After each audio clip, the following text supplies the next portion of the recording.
what people fail to realize is that there is a ton more on owning a business. When you let somebody go, it just kills you. The only way to be a good parent, there's only one secret, and that is I fired him on the spot. I said, you're out of here, go home, you don't work for us anymore. That's hard to do, to fire your kid. You want to have sleepless nights, that's how you have sleepless nights. You don't get rich off your business. You can't do everything. Hey there, business enthusiasts. Welcome to the Chills Podcast, brought to you by All Weather Roof. Because just like a sturdy roof, our conversations are built to last. I'm your host, Brent Loberg, and we're about to dive into the world of business, family, and the moments that give us those exhilarating chills. Ever wonder what keeps successful people inspired? Well, get ready to find out as we chat with some fantastic all-weather customers, partners, vendors, and friends.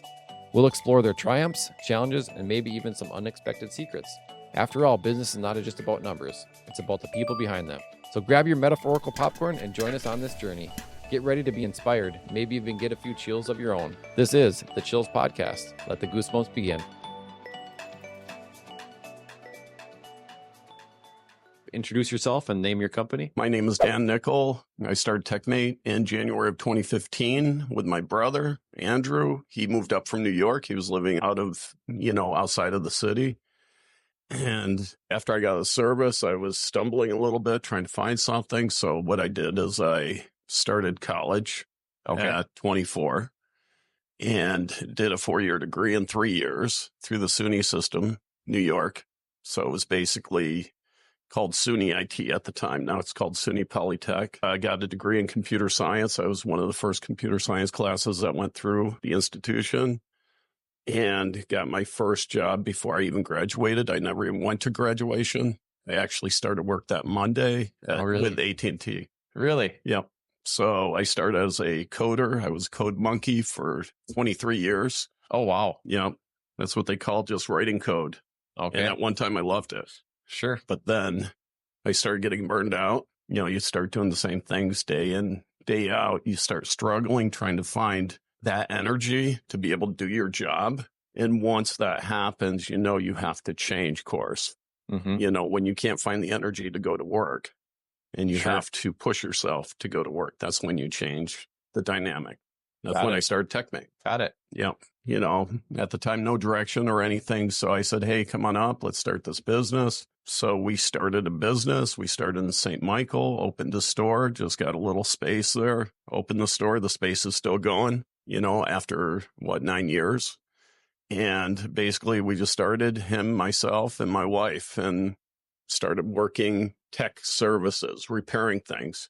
And what's funny is I had no clue how to repair anything because I was a software person.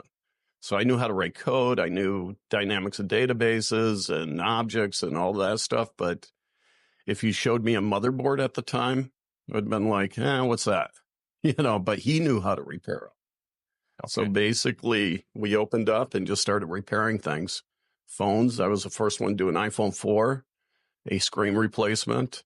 Learn that. So I did that for a long time. And after that, I never touched a phone after the iPhone 4s left. And then I started wanting to get into managed service providing, basically providing IT services for businesses.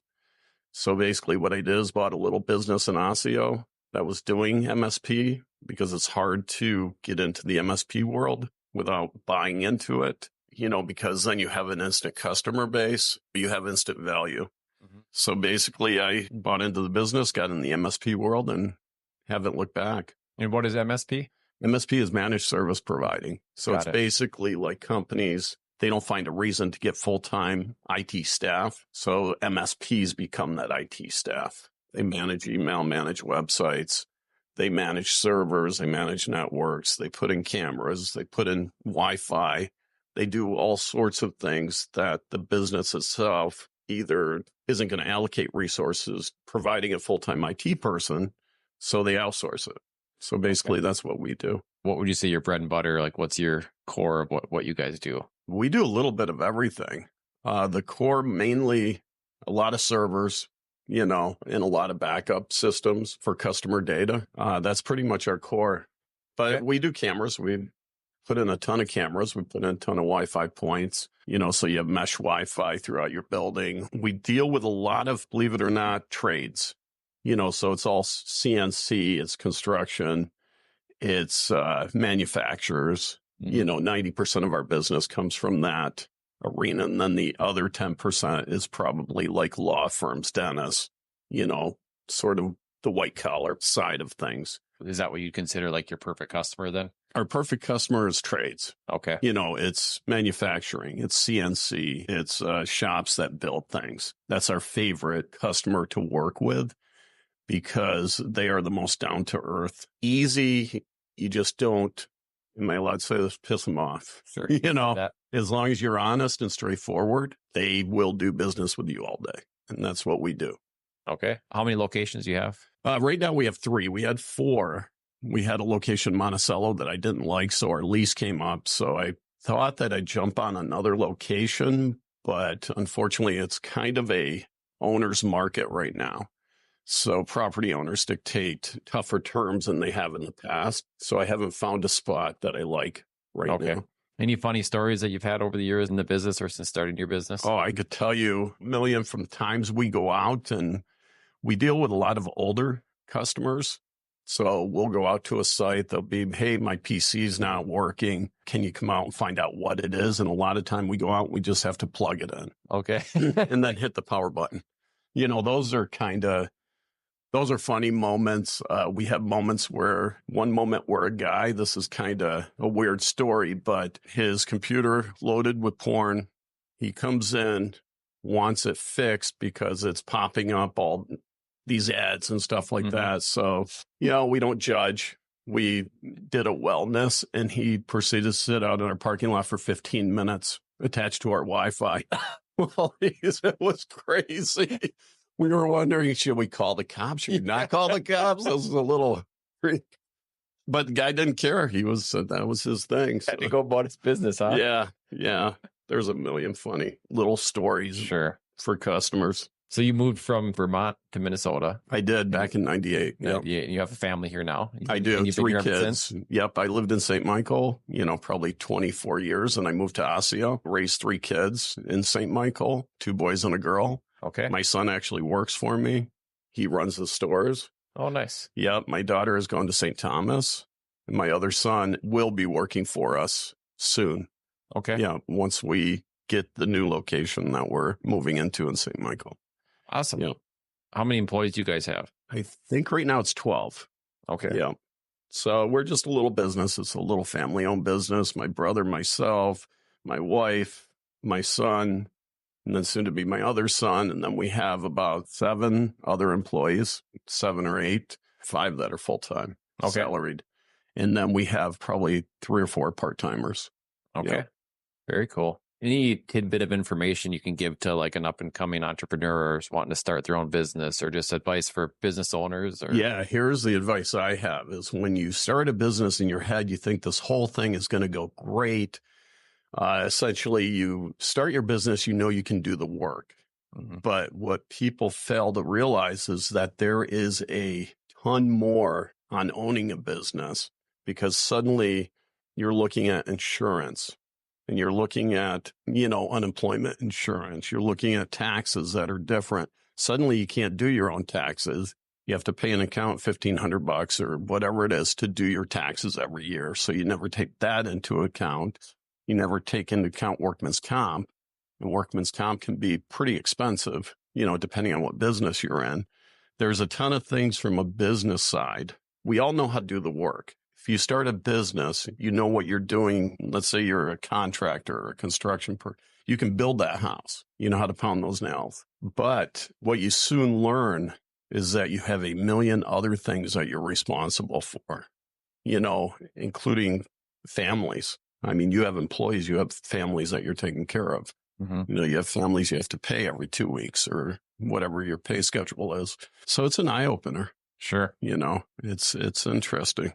Yeah, there's a sense of pride. I always talk about, we have annual Christmas party at the end of the year and all the families come and we have dinner together. But it's like you get to that party and you really see all the people that you affect and all the sales you're putting kids through college. For sure. You're supporting family vacations. And it's your responsibility to keep the money coming in to be able to do that. Yeah. And hopefully you hire the right people. You go through people. unfortunately. I mean, as a business owner, every business owner has done this where, you hire and you have to, unfortunately, they don't work out. The toughest fire you have is your first one. Yeah. When you let somebody go, it just kills you. Yeah. And unfortunately, and this is sort of sadistic in a sense, as you get easier at it. That's the unfortunate thing. You almost become more unfeeling towards that. It's really kind of a weird ideal is when you wake up one day and you have to let somebody go and you're like, oh, okay, and you go and do it. And then you go out and have breakfast. You have to put the blinders on, and you have to put the blinders on. Your first one, though, there's no breakfast. You don't eat for 2 or 3 days and it just eats you. Mm-hmm. But you learn to toughen up, I guess. Definitely. So the name of the podcast is The Chills. So I always talk about like when the hair stands on the back of your neck or on your arm, those good moments with the family, like something that kind of gives you the chills. Seeing him successful. Okay. My son just got married. I thought that was awesome, to a girl from Brazil. Really? Yeah. And he's living in St. Michael and he bought his own place. And I thought that was awesome. And that's what you want to see as a parent. And my daughter, she's in her 3rd year at St. Thomas. She has 1 more year. She's gone through 3 years, which is just awesome. And she works, at the golf courses around here. And, she does super good. To see your kids do super good that is probably the most fulfilling thing in the world. Yeah. I mean, that's what you do as a parent. And the rest of the time, all you do is worry about them. Yeah. And I don't think that ever ends. For sure. Well, you put a lot of work into your kids. Oh, yeah. I think about when we were having our first kid, you read the books and you're going through like what to expect when you're in, just the books and you read about how to be a good parent. But I remember our first kid was a girl. I dropped our daughter off at our daycare providers. And remember what he told me. He's like, you can read all these books and prepare, but the best thing that you can do is act how you want them to act. What's funny is those books to me, I don't agree with those books because I went through that, how to be a parent and how to raise kids. But reality is a lot different than in the books. We always have this in the book idea. Mm-hmm. But truthfully, the only way to be a good parent, and there's only one secret, and that is patience. Patience is the secret to being a parent. Patience is a secret to owning a business. Patience is a secret to almost everything, I think. Mm-hmm. I mean, patience is everything. If you have patience, you're going to do okay. You're going to raise good kids. Your business will do well. It's just you have to have patience. I mean, that is basically the bottom line. Agreed. My son, he worked for me down when we first started out in Buffalo. Okay. And so he has kind of a temper once in a while. So he's in the store working with all the employees and he takes the customer's phone and he's pissed off. And so he takes it and he throws it. The customer wasn't there, but the other employees were there. Got it. And so I had to fire him. So I fired him on the spot. I said, you're out of here. Go home. You don't work for us anymore. That's hard to do, to fire your kid. It's super hard. You want to have sleepless nights. That's how you have sleepless nights. So basically he went to work for J&B in St. Michael. 2:00 in the morning, he's in a meat locker, and so he worked there probably 6 months. Then he calls me up one day. He's like, Dad, could I come back? I'm like, yeah, absolutely. But, we're going to have an understanding. Sure. And so since then, we've been great. Okay. We can't really work together. It's hard to work with your kids. Yep. If you've ever do you have children? We do, but they're not old enough to do that yet, Someday they will be. Yeah. And then you will find out that you'll be like, oh, I want to give them a break. Maybe have them work for me, in the summers or whatever. Incredibly difficult. I do know people that do work with their kids and they have great relationships, but in most cases, it's very stressful in a relationship to work with your children, So basically we were working together on the business side. Mm-hmm. And found out that we were struggling with our relationship. So basically I told him, I said, how about you run the stores? Because that way we don't really have to interact. Yeah. But it's it's tough to bring your kids into the mix and work with them and have a healthy relationship working with them. Why do you feel that? I suppose it depends on the personality. Okay. But if you have a solid A personality, you have all these personality types, right? Like A, B, whatever the other ones are. Mm-hmm.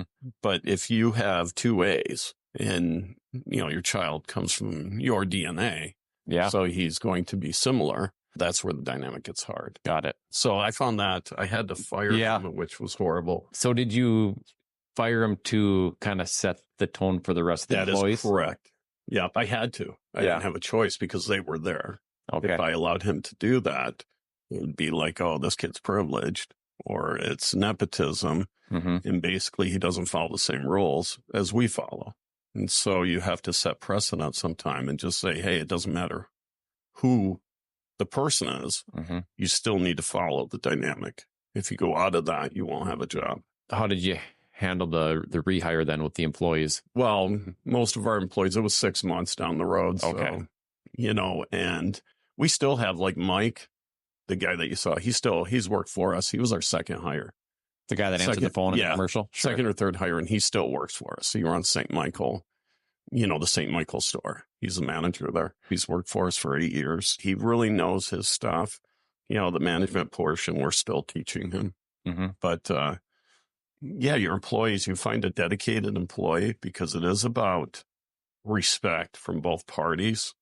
An owner has to respect the employees because they are filling in places that you can't do. You can't do everything.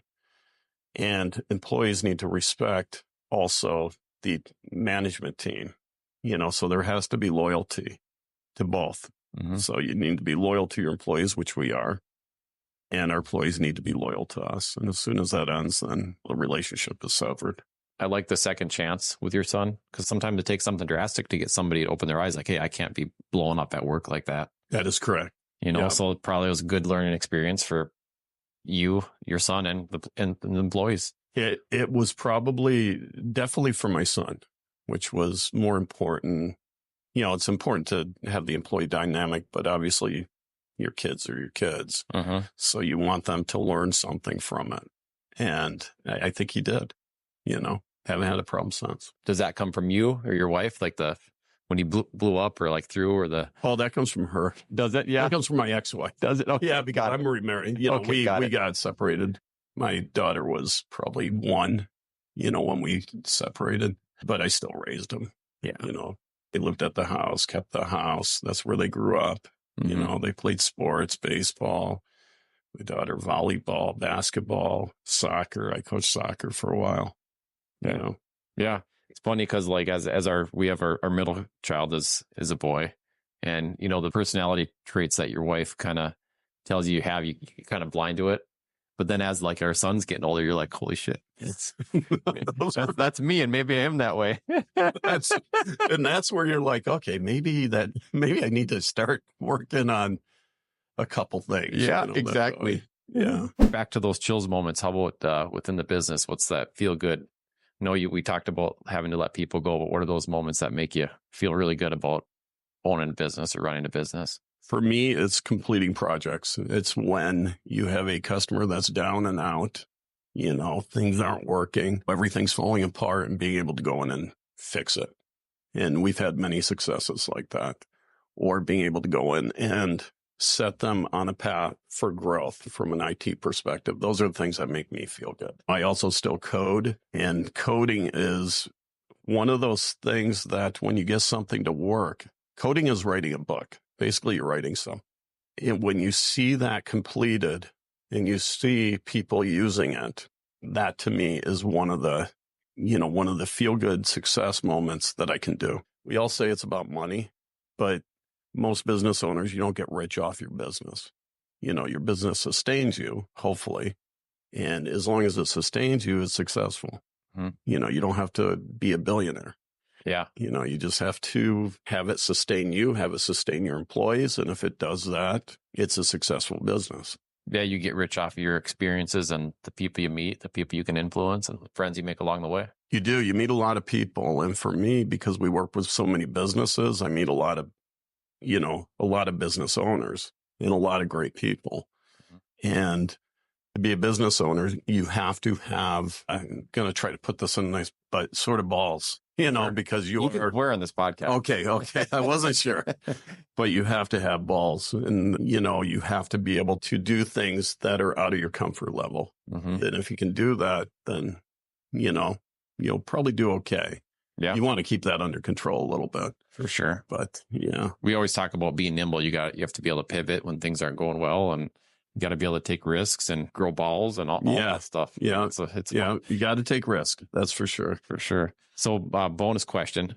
You said you were from Vermont. We talked about NovaCon and stick season. So Vermont fall or Minnesota fall? What's prettier? Wow. This is no offense to Minnesota, but Vermont is beautiful. I figured you that. know, in the fall. I figured you just that. have to put up with the people from the cities who decide to drive 20 miles an hour and stop their car and get out while they have a line of traffic behind them. Sure. You know, that's kind of irritating. You don't see that here in Minnesota. Yeah. But you know what's really ironic? My wife, she's always like, we'll be driving through Minnesota because she grew up in Ortonville. So we'll have to go out, you know, out west a lot. And she'll be looking at the foliage and she's like, oh, look how beautiful that is. And me, I found out late in life that I was colorblind. Oh, really? So basically I can't see. I never understood people's, like, oh, this is so stunning and beautiful. And I'm like, what are they looking at? You know, I never got that.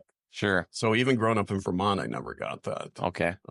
But Vermont was kind of a cool, you know, safe state. Mm-hmm. You know, diversity doesn't really exist in Vermont. So to move to Minnesota, there's a lot more diversity here. There's a lot more faces. Yeah. You know, Vermont didn't have that. All faces were white. You know, Sure. So it was cool to move to Minnesota just because I got to meet a lot more different types of people. Minneapolis, this area, you know, the whole Minneapolis area, there's a lot of different restaurants, a lot of different things that you can see, a lot of things that are out of your element that you didn't grow up with.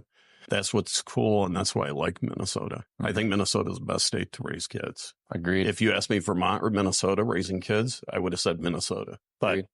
Vermont has a hill, so I have to say Vermont is prettier in the fall. Yeah, I like the mountains too. And then they have maple season in the spring, so you go out and you see all these wood burners basically distilling the sap out of the trees, and you know every maple tree is tapped. Yeah, you know it's kind of an interesting. So you get the best maple syrup there. Got it. Yeah, I like it. How do people get in touch with you? People get in touch with us through our website, techmatebusiness.com.